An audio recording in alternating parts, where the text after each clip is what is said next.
What's the story, Morning Glory? What's the word, Hummingbird? Thank you so much for clicking on my channel and for joining me for this review of The Real Housewives of Dubai, Season 1, Episode 1, Sand, Dunes, and Don'ts. So I wasn't sure if I was even going to be watching The Real Housewives of Dubai.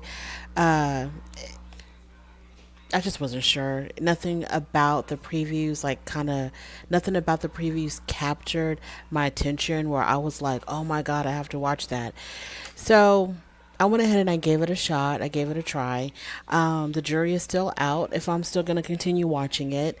The women on the show really didn't capture me that much. They kind of all fell flat, but the scenery of Dubai is everything. So I might stick around just for the damn scenery because it is definitely a beautiful city in the desert. But as far as like the characters, not really giving anything different from any other housewives franchise. Uh, but we'll see where it goes. It is what it is. So as far as the list of characters, we have Sarah El Madani. She is, I think, a native of Dubai. They refer to her as an Emirati. So Dubai is a city in the United Arab Emirates, and I guess an Emirati is someone who is a native of the UAE. She's a divorced mom of one, and she's a tech entrepreneur. Then we have Chanel Ayan, who they call just Ayan. She is Kenyan. She's married, mom of one, and she's Dubai's first black supermodel. Now, I don't know if she is a self-proclaimed first black supermodel of Dubai or if that is like her official title. That's what people have referred to her as. I really don't know. As conceited as she is, it might just be a self proclaimed title. And she also says that she is a star of the city. Then we have Caroline Stanberry, who I'm going to refer to only as Stanberry because there's two Carolines on the show. And I don't want to be, rude and say the white Caroline and the black Caroline. So I'm going to call Caroline Stanberry as I'm just going to call her Stanberry. She is British. She's a married mom of three, an entrepreneur, and an aspiring hotelier. So, yeah. Then we have Nina Ali. She's Lebanese American, married mom of three, mommy influencer, and CEO. I'm not quite sure CEO of what. Then we have Caroline Brooks, so I'm just going to refer to as Brooks. She's an American, divorced mom of one, entrepreneur, and she's also a spa enthusiast. Then finally, we have Lisa Milan, Jamaican American, married mom of three, and a maternity fashion designer. So that is our list of characters. So the episode starts off with Ayan. She is very beautiful, very statuesque. She reminds me a lot of Iman, the supermodel, the real official supermodel, Iman. They have a lot of the same features. Very elegant, extremely tall, very slender, and she is in the middle of a photo shoot in the desert. And she tells us in four different languages that she's a badass bitch. And she told us in Kenyan. No, she told us in Swahili. She told us in Ethiopian or Somalian. She told us in English, and I forgot what the fourth language was. So she let it be known that that's exactly what she is. She grew up in Kenya. She moved to Dubai 18 years ago with her husband. And her modeling career started because someone just approached her out of nowhere and told her that she needs to be modeling. And the rest is history, as they say. And she seems to be extremely close with her son. So on her modeling shoot, her son is with her, and he seems to be about high school age. And she tells us that, spending time with her son, creating memories is very important to her. And whenever her husband is out of town, she will pull her son from school so that they can just go spend the day together and have fun. And she says that once she's dead and gone, her son isn't going to remember the lessons that he learned in school. He's going to remember the time that he spent with his mother. Moving on from there. So we have Stanberry. She is married to 27-year-old Sergio. Caroline herself is 45. And from what I've seen so far of the marriage, or from the relationship, and from what I've seen upcoming in the season, in the previews, yeah. So she's already married to Sergio, but she is planning a very big wedding as well because in Dubai, they are not able to get married because she is Jewish and divorced and he is Catholic. So they're not able to legally get married in Dubai, which is, I think, is a predominantly Islamic city. And so they've already got married. They had like a really quick wedding in the country of Mauritius. They got married there officially, and now it was like a really quick wedding just to just to hurry up and do it. But they are going to have a very formal, extravagant wedding celebration in Dubai. So she has three children from her previous relationship, and she moved to Dubai about 7 years ago. When we meet Caroline Stanberry, she is in bed with her little puppy dog, and she makes it known that her puppy dog has peed in the bed. And I was sitting there watching this, waiting for her to get up and change the bed sheets, but she never did. And she had mentioned it more than once that the dog had peed in the bed. And I'm like, okay, so what are you doing still sitting there? Why haven't you changed the sheets or have your maid come in and change the sheets? Because she does have a maid. I don't even know if it's politically correct to say maid. What do we say nowadays? I don't know. A house assistant. I have no idea. So while she's in bed, we meet her husband, Sergio. He's young, he's toned, he's tanned. He looks like a boy toy, but Stanberry swears up and down that this is not a boy toy. This is a real deal Holyfield relationship, fully in love with each other, the whole shebang. So Nina comes over and she explains to Nina why they're getting married again in Dubai if they've already gotten married in Mauritius. So she explains the whole situation there. And she tells Nina that she really doesn't care. She really didn't even want to get married again after her divorce. But Sergio is the one that's pushing the whole wedding thing. He's the one that really wants to get married because he doesn't want to be seen as a boy toy. He wants the world to know that him and Stanberry are this is a real relationship. They're truly in love with each other, and he's not just some arm candy for her. So he's the one that's really pushing the marriage. And she's planning a hen party, which is what we would call a bachelorette party here in the United States. But it seems like in the rest of the world, they call it a hen party because I've seen it also on Married at First Sight Australia. They call it a hen party as well. So she's planning a hen party. And the funny thing about this is that her husband, Sergio, will be attending her hen party. And I'm just like, why? Why would he be attending your hen party? So yeah, why is that? I don't get it. Is he like controlling and he wants to keep his eye on you? Like what's happening here? Moving on from Stanberry. So now we have Lisa. She is the one that is Jamaican American, I think. Is she the Jamaican American yeah, she's Jamaican American. Now she lives in Dubai. Now when we meet her, she is playing in the pool with her three sons. So they're in the pool, playing in the pool, and they put there on the screen that it's 103 degrees, so it's really, really hot. And even though they're playing in the pool, it's still too hot. The water, I guess, is not cold enough.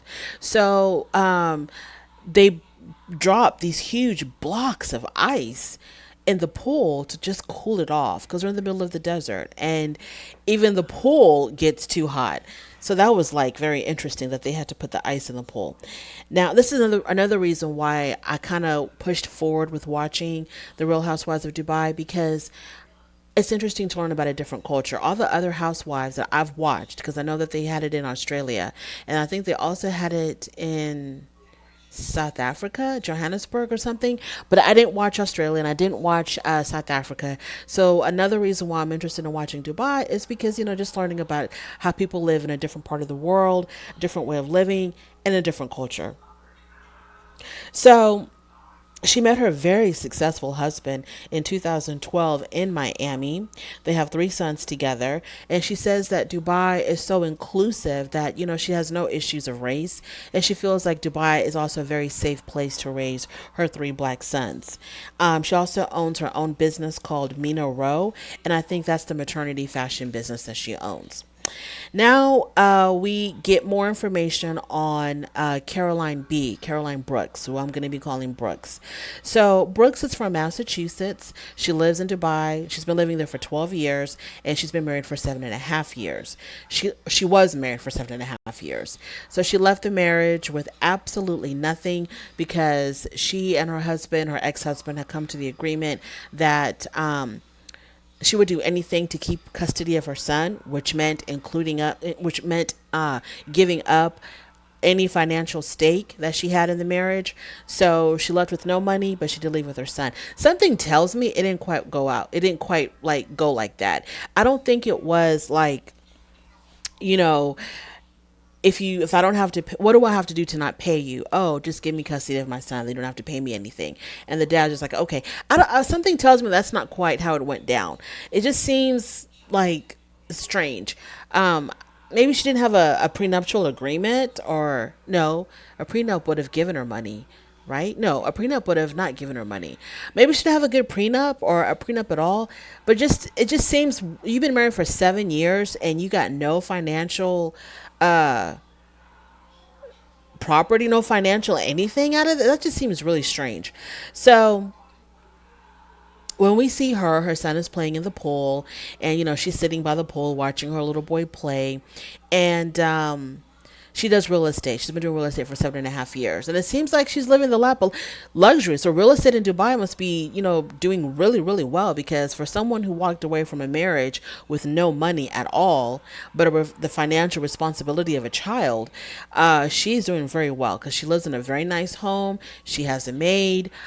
She's looking to purchase, or she has another home as well. So she's doing very well for herself. So Lisa is meeting up with Ayan. They're meeting up for lunch, and they met because Ayan used to model for Lisa for her maternity clothing wear. Now Ayan asks Lisa if she's going to be going with her to or some type of Hermes function, or some type of a. She didn't say what it was. All they said was, "Are you going to come with me to Hermes?" And I know Hermes is a fashion designer, right? So I didn't understand, like, what does she mean by that? Are you going to come with me to Hermes? Are you going to the designer's home? Are you going to a fashion show? Maybe it was a fashion show. And Lisa tells her no, she's going to have to decline for the to the Hermes event, because she's going to Caroline Stanberry's hen party, which Ayan was not invited to because Ayan and Stanberry have beef. They have a very contentious relationship. They do not get along. So Stanberry did not invite Ayan to her hen party. So, Ayan acts like she's really hurt about that.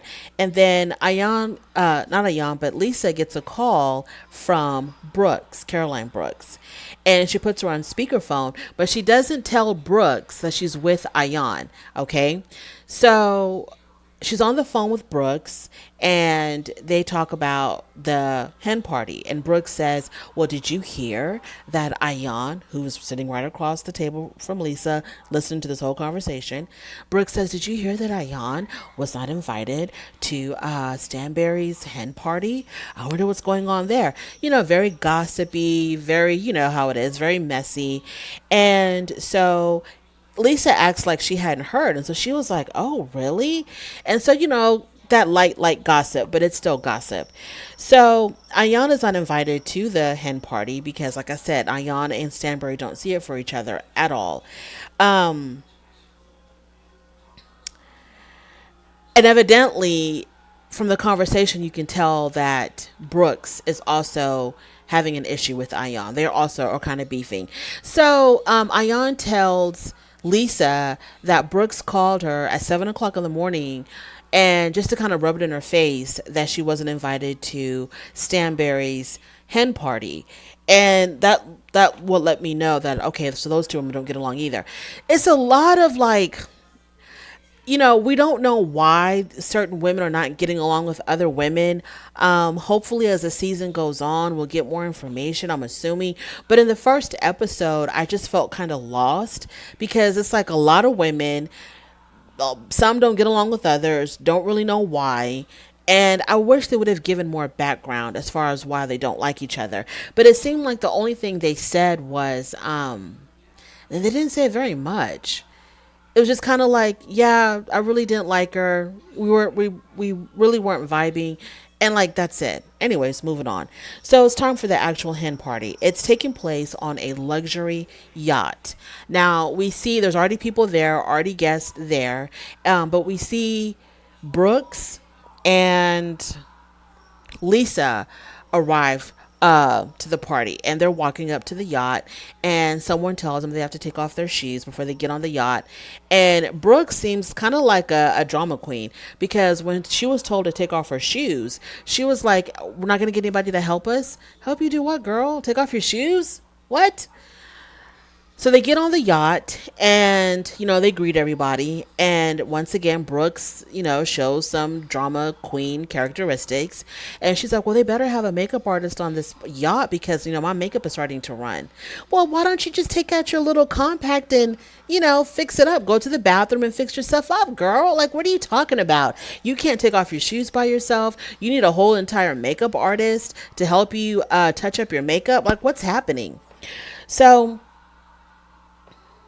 Sergio didn't want a stag party, which is what we will call a bachelor party. He didn't want his own stag party. And I'm like, okay, that's fine.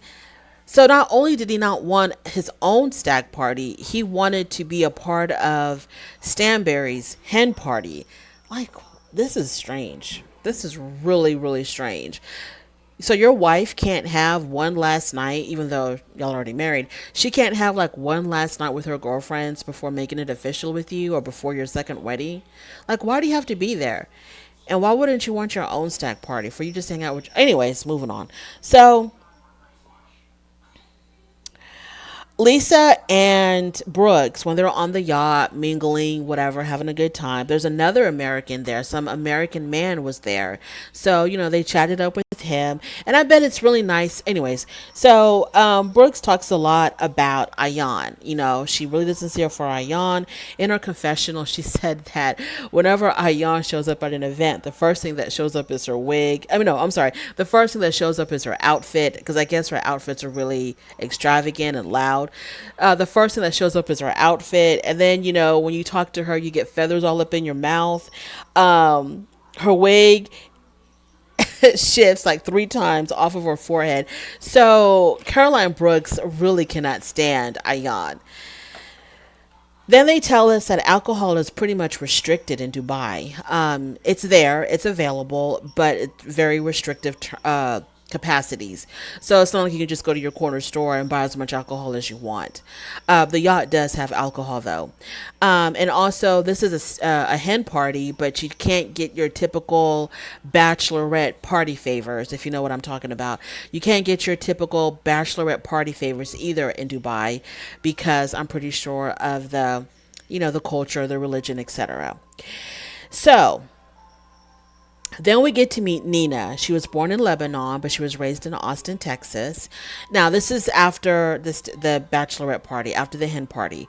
So Nina and Sarah meet up together at the park, and Nina has 3 children, born in Lebanon, raised in Austin. Sarah was born and raised in the United Arab Emirates. She's Muslim, but she's very, very modern. She's extremely modern, very educated Muslim. She's not, she doesn't follow the traditions of being covered up and all of that. And Nina doesn't either. And Sarah tells us that in Dubai, women don't have to be covered up. She says the whole covering up thing is more of a cultural thing. It's not a religious thing. So just because you practice Islam does not mean that you have to be covered up. It just depends on your culture. So she's divorced. I think she says she's been divorced twice, and she has a little boy. She tries to speak both Arab and English to her child, and so does Nina. Nina also says that she attempts to speak Arab with her children as well, but they really don't understand it. But they understand her when she's mad at them. Then they understand that the Arab. Now, Nina invites Sarah to a party that she's going to be hosting, and she's going to invite all the women to this, not a party, a dinner that she's going to be hosting. So it's the night of Nina's dinner, and it's on the rooftop of some building, and you get a beautiful view of Burj Khalifa. Now, Burj Khalifa is a very, very, very famous, well-known building that we all think of when we think of Dubai, and it's the world's tallest building as well. So the invitation called for everybody to wear pastel, but nobody came in pastel except for Brooks. Now, even the host herself, Nina, didn't wear pastel. That was strange. Nobody wore pastel except for Brooks. Brooks reminds me of, to me, when I look at Brooks, she's a mixture of K. Michelle and Regina King. For some reason, I always think of those two women when I see her. So when the women arrive, everything is fine, everything is copacetic. Now, these are the same women that were also invited to Stanberry's hen party. All of a sudden, Ayan arrives. She makes her grand entrance. And when she arrives, she greets everybody, including Stanberry, who she really doesn't get along with. She greets her and she calls her Stanberry. And I think Caroline says something like, or someone said, my name is Caroline, or her name is Caroline, or something like that. And I think Ayan said, Caroline, Stanberry, it's all the same. And Stanberry said, no, it's not all the same. Caroline is my first name, and Stanberry is my surname. So no, it's not all the same. And of course, she's only saying that because they can't stand each other. If anybody else would have called her Stanberry, I'm pretty sure she wouldn't mind. But because she's married now, she's no longer Stanberry, she's something else. But I don't think they said what her new name was. So, Caroline doesn't see it for Ayan at all in her conceited ways because, Ayan is very conceited. Everywhere she goes, it seems like she wants to look at herself. She wants to talk about herself. She's always talking about how beautiful she is. She has no issue at all announcing to the world, to whoever's willing to listen, that she's very beautiful. I think I'm beautiful. I'm all of that. I got it going on. She's very much into herself. So all the women start talking about the hen party, and they're talking about it in great detail. And the conversation just keeps on going on and on and on and on about the hen party. So Ayan is fed up because she wasn't invited. She can't contribute to the conversation. So she's absolutely fed up. So she's like, can we stop talking about this damn hen party and talk about something else that I can be, a party to, that I can participate in? And so the women were like, girl, what's wrong? We're just talking about our experience of the hen party. And she's like, but it's rude because I wasn't there, so I can't be a part of the conversation. It's just bad manners. And so one of the women, I think it was Sarah, she was like, oh, we're just celebrating our friend here, Stanberry. We're just celebrating Stanberry. There's nothing wrong with that. We're very happy for her. And, it was a very special, happy day in her life. And Ayan was like, okay, every day is a happy day for us. Yes, we're happy for her that she's getting married again or whatever the hell, but can we talk about something else? And so Brooks talks about the hen party even more. She brings it up again, and she really rubs it in Ayan's face about what a great time they all had at the hen party. And so then Brooks and Ayan start going at it. They start shouting at each other or arguing with one another. And so Ayan says, she raises up her glass and she acts like she is going to give a toast to the host, Nina. So she raises her glass and she says, I would like to give a toast to Nina. And then as soon as she said that, she starts attacking Brooks. And then someone said, I thought you were going to give a toast. Oh, it was Lisa. She was, I thought you were going to give a toast. And so Ayan was like, yes, I did. I gave a toast. This is a great party, Nina. This is a great dinner. Back to you, Brooks. So she starts attacking Brooks and says that, Brooks, you called me at 7:00 in the morning, asking me if I was invited to Stanberry's hen party, and you knew that I wasn't. And so you just talked about how Stanberry only invited the very most important people in her life to that party. And so Brooke says, that's not what I said. I don't know what her excuse was. I just asked you if you were invited, and I was wondering why you weren't invited or something like that. But I never said that you weren't invited because you weren't important to her. So they start going back and forth about that, and it gets kind of heated. And so Nina has to calm everybody down and say, look, I don't want y'all to talk about this, on my time, on my dime, at my dinner. Handle this somewhere else. And so then Sarah says, she tries to clear the air just to get them to shut up. She tries to clear the air, and she's like, Brooks, did you call her and tell her ABCD? And Brooks said no. Well, did you say that Stanberry said that? And Brooks said no. And then Sarah's like, okay, the issue's over. It's squashed. She didn't say that. Let's move on. And then Ayana's like, but she did. But she did say that. Okay. And that was the end of the episode. So I don't know about this show. Ayan is too much. And it seems very forced to me. Like she's trying to be a big deal. She's trying to be controversial. And I absolutely hate that. I don't like someone who is doing the most just for attention or just to be controversial or whatever.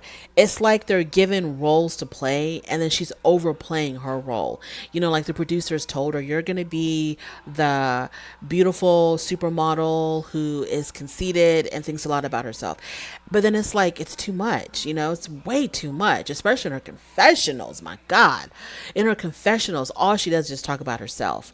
So, whatever. Lisa seems the most normal and the most down to earth.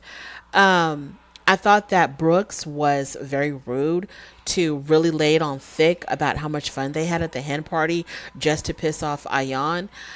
Caroline Stanberry, girl, you and that child, you and that 27-year-old man, Lord have mercy.